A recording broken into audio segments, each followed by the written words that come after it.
என்ன சார் இப்படி 1 கோடி பேரை சாப்பிட்டுருக்கீங்க? அதாவது வழக்கமாக 65 விழுக்காடு அதுக்கு மேலெல்லாம் பதிவே ஆகாது இல்லையா? வழக்கமான ரெகுலரான நடைமுறையில் 65 67 அதுதான் ரொம்ப அதிகமாக பதிவான. நீங்களே 10% நிற்கிட்டீங்க. ஆனால் நீங்கள் இடைத்தேர்தல் வச்சுக்கோங்க, ஈரோடு இடைத்தேர்தல், அப்போ 85% வரைக்கும் போகும். அப்போ என்ன உண்மையான நிலவரம்னா கிட்டத்தட்ட 15% எப்பயுமே ஒரு டூப்ளிகேட்டாக ஒரு வெயிட்டாகவே அது வந்து இல்லவே இல்லை. நான் குறிப்பாக வேளச்சேரி தொகுதியினுடைய BLA 1 அது மாதிரி அந்த பொறுப்பில் இருக்கேன். எங்கள் 261 பூத்துக்கும் இருக்கிற BLA 2 இருக்காங்க. எங்களுடைய அங்கீகரிக்கப்பட்ட கட்சிகளுடைய முகவர் இருக்காங்க. ஒவ்வொரு முகவரும் நான் வந்து நேரடியாக போய் பார்த்துருக்கேன். இந்த 1 மாத காலத்தில் நடந்த நிகழ்ச்சியில் பை அண்ட் லார்ஜ் என்னை பொறுத்த வரையில் இந்த SIR ஆக்டிவிட்டீஸ் வந்து ஒரு நேர்மையான வாக்காளர் பட்டியல், ஒரு சுத்திகரிக்கப்பட்ட வாக்காளர் பட்டியல் வேணும் என்பதில் அதிகாரிகள்லேருந்து எல்லாருமே முயற்சி செஞ்சாங்க. அதில் எந்த மாற்று கருத்துமே இல்லை. ஆனால் ஒரு சில இடத்துல இதுலேயும் தவறுகள் நடந்திருக்கிறது. எங்கெல்லாம் ஆளுங்கட்சியினுடைய அதிகாரம் அதிகமாக இருக்குதோ அங்கெல்லாம் அந்த ஒரு சில BLO அதிகாரிங்க அந்த ஆளுங்கட்சியினுடைய அமைச்சருக்கோ அல்லது மாவட்ட செயலாளருக்கோ அவருடைய திமுகவினுடைய அழுத்தத்துக்கு திமுக என்னால் பேரே சொல்ல முடியும். உதாரணத்துக்கு கள்ளக்குறிச்சி மாவட்டம் போன்ற ஒரு சில இடங்களில் இன்னமும் கூட அந்த பட்டியலில் டூப்ளிகேட் இருக்கு. ஆனால் என்னை பொறுத்தவரைக்கும் சென்னையில் குறிப்பாக வேளச்சேரியில் எங்களுடைய காரியகர்த்தர்களுடைய ஓட்டே அவங்க கிராமத்தில் இருந்ததுன்னா கூட அந்த BLO அதிகாரி அவர்கிட்ட கேட்குறாரு, உங்களுடைய புகைப்படமும் நாங்கள் இன்னொரு AAL எடுத்திருக்க புகைப்படமும் உங்களுடைய அப்பா பேரும் உங்களுடைய பேரும் ஒன்றா இருக்கு, இது நீங்கள் தானா? அப்போ இந்த புகைப்படத்தில் இருக்கிற நீங்கள் சென்னையில் ஓட்டு போட போகிறீங்களா, அடையாறில் ஓட்டு போட போகிறீங்களா, அல்லது உங்கள் கிராமத்தில் ஓட்டு போட போகிறீங்களா? அப்போ எது வேணும்னு நீங்கள் நினைக்கிறீங்கன்னு, என்ன அடையாறு தான் வேணும்னு தான், அப்போ இன்னொரு பகுதியை நான் நீக்கிறேன் இன்னும் அப்படின்னு சொல்கிறாங்க. இது வந்து நேர்மையான ஒரு நடைமுறை நடக்குது. BLO பொறுத்த வரையில் அவங்க வந்து ஒரு சாதாரண ஒரு அரசு அதிகாரியாக இருந்தாலும் கூட அவங்க நேர்மையான வகையில் தான் அவங்க நடந்திருக்காங்க. நாங்கள் அதுக்காக பாராட்டுறோம். ஆனாலும் கூட துஷ்பிரயோகம் நடந்திருக்கு ஒரு சில இடத்துலன்றது நமக்கு தெரியும். திமுகவினால வேற என்ன திமுகவினுடைய அவங்க தானே சார் இது எதிர்க்கிறாங்க. எதிர்ப்பாங்க. முதலமைச்சரே என்ன சொல்றாரு? முதலமைச்சரே என்ன சொல்றாரு? இன்னும் ஒரு 20 செகண்ட்ஸ்ல பாலா சார் தான். இல்ல, முதலமைச்சரே என்ன சொன்னார் ஆரம்பத்துல? இண்டி கூட்டணியுடைய தலைவர் ராகுல் காந்தி என்ன சொன்னாரு? இங்கிருந்து மெனங்கிட்டு பீகார்ல போய் என்ன சொன்னாரு? ஏன்னா அவங்களுக்கு அடிப்படை அதை பத்தி என்னன்னு புரியல. இப்ப நாங்க இவங்க சொன்ன வாதம் என்ன? குறிப்பாக பெண்களுக்கு இருக்கிற ஓட்டு உரிமை எடுத்துருவாங்க, பட்டியல் சமுதாய மக்களுடைய ஓட்டு உரிமை எடுத்துருவாங்க, சிறுபான்மை மக்கள் பிஜேபிக்கு ஓட்டு போட மாட்டாங்க, அதனால அவங்களுடைய ஓட்டு இதெல்லாம் முதலமைச்சரே சொன்னதுதான். அதுல வந்து ரொம்ப நகைப்புக்குரியதும் கூட வேதனைக்குரியதும் கூட. ஏன்னா பீகார்ல எல்லாம் இது நடந்த பிறகு இவங்க எவ்வளவோ சொன்னாங்க, 65 லட்சம் ஓட்டை காணா, அதை காணா, இதை காணான்னு. முதல் முறையாக பீகார்லயும் சரி ஜம்மு காஷ்மீர்லயும் சரி வரலாறு காணாத பதிவு வாக்குப்பதிவு. அது பீகார் எல்லாம் தூக்கி சாப்பிடுச்சு தமிழ்நாடு.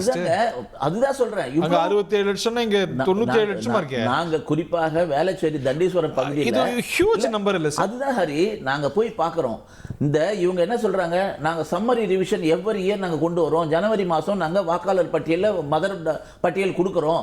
ஆனாலும் கூட இது தேவையே இல்லை, இந்த SIR இப்ப தேவையில்லை, தேர்தல் முடிஞ்ச பிறகு வச்சுக்கலாம். இது எல்லாமே இந்த SIR குறிப்பிட்ட காலத்துக்குள்ளார ரொம்ப அழகாக நிதானமாகவும் ஃபுல் ப்ரூஃபாகவும் பண்ணப்பட்டிருக்கிறதுல எந்த மாற்றமும் கூட தவறு நடந்திருக்கிறது என்பதையும் நான் ஒத்துக்கொள்கிறேன். நடந்தது உங்களாலங்கற திமுக நான் குறிப்பாக சொல்ல முடியும். கள்ளக்குறிச்சி போன்ற ஒரு சில மாவட்ட தலைவர்கள், மாவட்ட செயலாளருங்க ஃபுல் ப்ரூஃபா நடந்திருக்கு.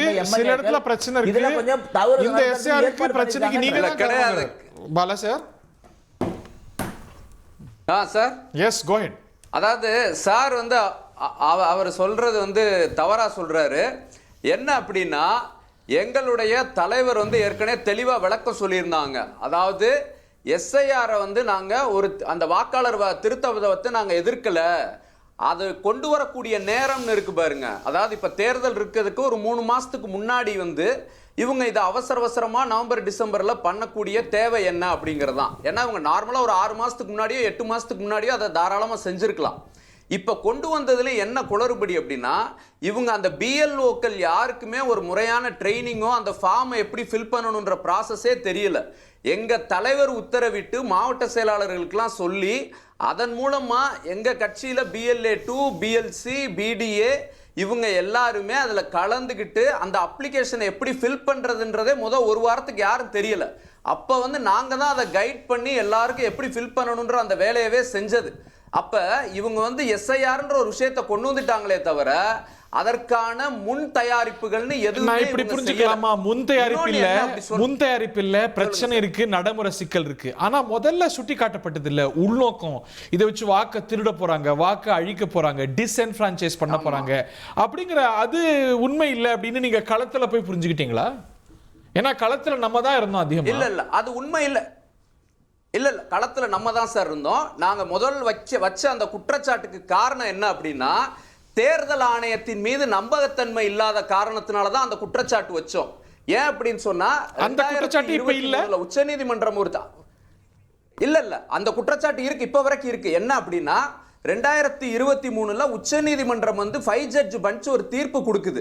அதாவது தேர்தல் ஆணையம் வந்து ஒரு இண்டிபெண்டன்ட்டா இம்பார்ஷியலா ஃப்ரீ அண்ட் ஃபேர் எலெக்ஷன் நடத்தணும் அப்படின்னு சொன்னா அந்த கமிட்டி யாரு, எலெக்ஷன் கமிஷனரை தேர்வு செய்யக்கூடிய கமிட்டிங்கிறது பிரைம் மினிஸ்டர் இருக்கணும், லீடர் ஆஃப் அப்போசிஷன் இருக்கணும், சீஃப் ஜஸ்டிஸ் ஆஃப் இந்தியா இருக்கணும்னு அவங்க வந்து உத்தரவு கொடுக்குறாங்க. நரேந்திர மோடி அரசு உடனே என்ன செய்யுது, அதை மீறி இவங்க ஒரு சட்டம் கொண்டு வந்து அந்த சட்டத்தில் அந்த கமிட்டியை உச்சநீதிமன்றம் கொடுத்து அந்த கமிட்டியை அப்படியே மாத்துறாங்க. என்ன செய்யறாங்க, பிரைம் மினிஸ்டர் இருப்பாரு, அதோட யூனியன் மினிஸ்டர் ஒருத்தர் இருப்பாரு, லீடர் ஆஃப் அப்போசிஷன் அப்படின்னு சொல்லி பிரைம் மினிஸ்டர் நரேந்திர மோடியும் அமித்ஷா அப்படியோ 2 பேரு யார் வேணா போட்ட தேர்தல் ஆணையரா இருக்கட்டும் சார். நான் புரிஞ்சுக்கிட்டேன், அந்த அடிப்படையில் உங்களுக்கு பிரச்சனை இருக்கு. ஆனா களத்துல அவங்களுக்கு எவ்வளவு கரங்கள் இருக்கு, அவங்களால இவ்வளவு மேனிபுலேட் பண்ற அளவுக்கு நம்ம கண்ணுல தூவி அவங்களால பண்ணிட முடியுமா?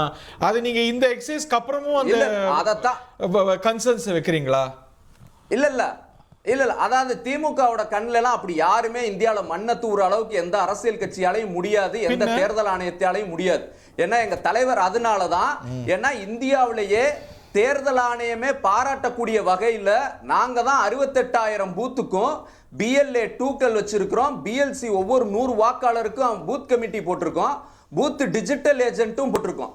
இதன் மூலமா நாங்க விழிப்போட இருந்து இப்ப பண்ணியிருக்கிறோம். இவங்க இப்ப இந்த 97 லட்சம் வந்துங்கிறது நாங்க இவ்வளவு விழிப்போட இருந்ததுக்கு அப்புறமும் இந்த மாதிரி ஒரு நீக்கம் வந்து நடந்திருக்கு.